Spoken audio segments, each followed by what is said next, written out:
Bonjour à tous et bonjour à toutes. Je suis ravie de vous retrouver pour ce deuxième épisode dans lequel nous parlerons des pensées et nous verrons plus particulièrement de quelle manière elles ont un impact sur la façon dont on se sent et comment elles influencent nos actions et notre réalité. Comment faire évoluer nos pensées pour vivre la vie qu'on choisit, c'est ce que nous allons voir tout de suite. Je suis Amandine Lally, praticienne en psychothérapie et PNL, coach certifié, titulaire d'un master en thérapie brève et en hypnose, certifiée en psychopathologie clinique et sophrologue. Je vous propose ce podcast S'épanouir afin de vous offrir des astuces, des clés et des outils pour vous libérer, vous épanouir.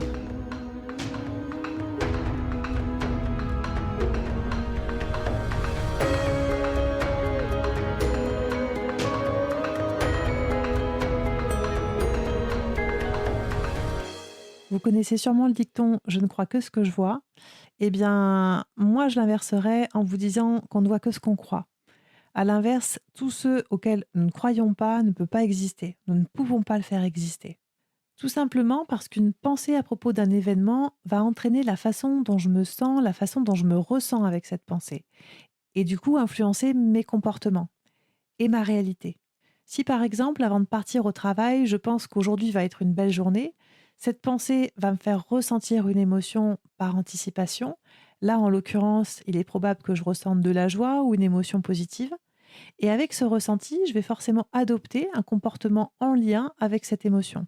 Et peut-être qu'en arrivant au bureau avec cette émotion agréable, mon comportement sera d'être chaleureuse avec les autres, avenante ou tout simplement souriante et enjouée.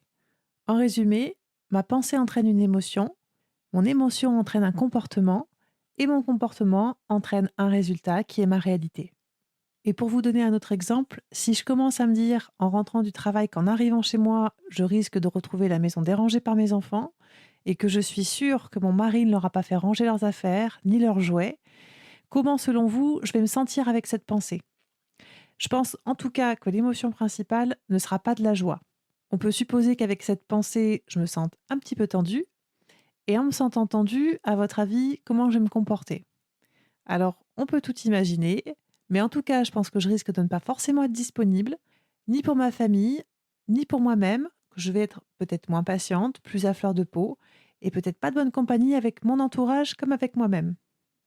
Maintenant, imaginons qu'en rentrant du travail, je me dise que je vais enfin pouvoir revoir ma famille, que je vais enfin pouvoir retrouver mon compagnon, mes enfants, que je vais pouvoir les prendre dans mes bras et savoir comment s'est passée leur journée.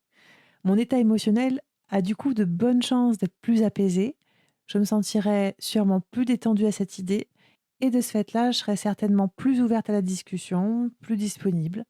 Et entre ces deux résultats différents, encore une fois, le point de départ, c'est la pensée que je me crée. Alors vous allez peut-être vous dire que notre pensée dépend de ce qu'on vit. Néanmoins, une situation, un événement est un fait qu'on appelle une circonstance. Une circonstance, elle est neutre. Elle devient positive ou négative selon que nous jugions qu'elle soit négative, positive ou encore neutre. C'est donc une perception différente pour chacun d'entre nous, étant donné que c'est une perception subjective, qu'elle n'est pas objective. Elle tient simplement de ce qu'on se raconte, de ce qu'on se dit à propos de cet événement.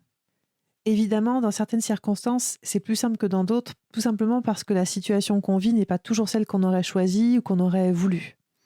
C'est le cas par exemple avec cet événement en ce moment qui est le coronavirus et le confinement, dans lequel il a fallu un temps pour accepter cette nouvelle réalité et c'est tout à fait normal.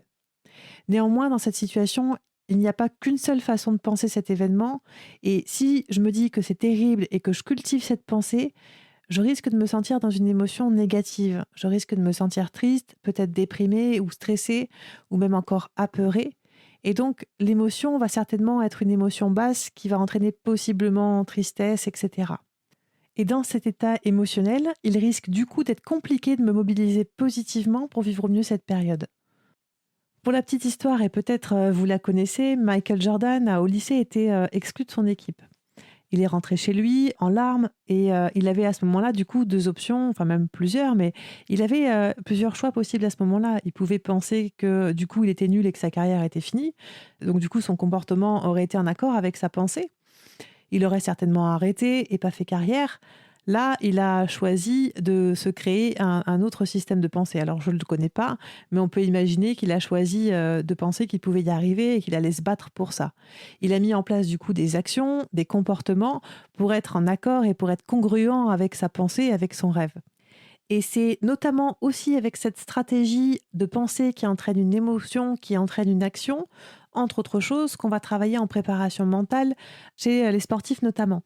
L'idée, c'est de réactiver en eux des états internes de ressources, comme par exemple le dépassement de soi, bref, un souvenir positif, un souvenir qui porte, pour pouvoir retrouver à travers ce souvenir et la pensée associée et l'état interne associé, et de se faire retrouver un état qui leur permette de se mettre en action en accord avec et cette pensée et cette émotion.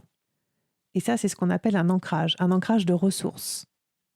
Il sera d'ailleurs intéressant d'étudier sa pensée, d'étudier ses pensées, ce qu'il se dit de lui, ce qu'il se dit de la situation, ce qu'il se dit de l'épreuve, de voir également dans quelle émotion, dans quel état interne il se ressent quand il est en train de pratiquer cette activité. Et du coup, quelles sont les actions et les comportements qui sont en lien avec tout ça. Ce ne sont pas les seules conditions de réussite et rien ne garantit de manière absolue et sûre une victoire. Ils mettent en tout cas plus de chances de cette manière-là de leur côté. Et c'est la même chose pour l'effet placebo, qui est en fait le résultat de nos pensées sur notre corps. D'ailleurs, il a été étudié que 30% des résultats des médecines naturelles comprises, toutes bénéficient de cet effet placebo. Vous avez peut-être déjà vous-même pu remarquer qu'après avoir pris rendez-vous avec votre médecin, vous vous sentiez déjà mieux. C'est le cas de nombreuses fois et c'est d'ailleurs parfois ce qu'on me rapporte après avoir pris rendez-vous avec moi. C'est bien encore une fois que l'effet de notre pensée crée une émotion et entraîne du coup une action sur notre corps.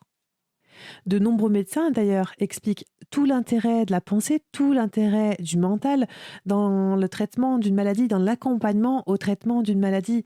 C'est vraiment quelque chose d'important, c'est vraiment quelque chose qui va avoir un rôle important et sur l'esprit et sur le corps. Et c'est notamment grâce à ce phénomène que l'hypnose, la sophrologie, dans un état de conscience qu'on appelle état de conscience modifié, permettent à notre inconscient d'intégrer les suggestions et d'autres chemins de pensée possibles, d'autres chemins différents que ceux qu'on a toujours pris. Et comme je l'ai expliqué dans une vidéo précédemment concernant l'hypnose, il faut savoir que l'inconscient va prendre des suggestions qui sont en accord avec ses valeurs, en accord avec sa morale, et que grâce à ce phénomène, on ne peut pas vous induire des choses qui ne correspondent pas à vos valeurs, qui ne correspondent pas à votre morale. D'ailleurs, on voit que les pensées sont intimement liées avec la notion des valeurs, la notion des critères. Et puis parfois, on voit que c'est lié au conditionnement, à l'étiquette qu'on se pose, à l'étiquette qu'on pose aux autres ou qu'on pose sur un enfant. On induit chez lui une pensée. Et si d'ailleurs vous dites à un enfant qu'il est feignant ou qu'il travaille mal à l'école ou qu'il sera mauvais ou qu'il est maladroit ou autre, le risque, c'est qu'il finisse par le croire, c'est qu'il finisse par se ressentir tel qu'on le décrit et de fait adopter le comportement qui va avec ce qu'il finit par penser de lui-même. Parce qu'une pensée répétée, une pensée entretenue, a toutes les chances de se transformer en croyance. Et une croyance est perçue comme une vérité inéluctable. Quand c'est une croyance positive, une croyance qui porte, une croyance qui élève, c'est chouette et à part l'augmenter, il n'y a pas besoin d'y toucher. En revanche, quand cette croyance limite, quand elle conditionne notre vie, il est bon de la regarder et de mettre de la conscience dessus pour pouvoir la travailler. Ce sera d'ailleurs le sujet d'un prochain podcast. Et il est intéressant vraiment d'écouter nos pensées, de les repérer et d'observer comment on se sent avec cette pensée et comment on se comporte ou comment on agit avec ces pensées. Je vous propose donc, si vous le souhaitez, si vous en avez envie, d'observer vos pensées, d'observer leurs effets dans votre quotidien et de les noter quand ça vous vient. L'idée, c'est de le faire sans réfléchir, c'est de le faire spontanément pour pouvoir permettre à votre inconscient de s'exprimer, de se laisser aller et non pas de penser à ce que vous pouvez penser. C'est important que ce soit spontané ou alors que vous puissiez repérer une pensée que vous venez d'avoir et de la noter. De la même façon, vous pouvez repérer dans votre quotidien, repérer dans votre vie des choses que vous aimeriez vivre différemment, des points peut-être de blocage ou des choses à améliorer, de voir et de repérer la pensée ou les pensées qu'il y a derrière pour pouvoir comprendre de quelle manière vous pouvez vous limiter avec les pensées et au contraire, de quelle façon vous pourriez vous élever en travaillant sur un autre chemin de pensée. Et pour mettre ça à jour, vous pouvez notamment prendre un carnet, prendre un cahier, quelque chose sur lequel vous aimez écrire, quelque chose qui vous permette de voir votre évolution, votre cheminement au fil du temps. Pour résumer, nos pensées sont subjectives. Elles sont issues de nos valeurs, de nos critères, de nos apprentissages, nos croyances, bref, notre carte du monde. Elles créent nos actions ou au contraire nos inactions. Nos pensées sont amenées à évoluer constamment au fil du temps et nous pouvons même choisir nous-mêmes de ce que nous décidons de mettre en lumière.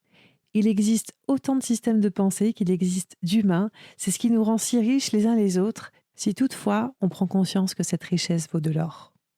Ce podcast touche à sa fin. S'il vous a plu, n'hésitez pas à le noter, à le partager et à commenter si vous souhaitez. Je vous souhaite de prendre soin de vous et je vous dis à bientôt.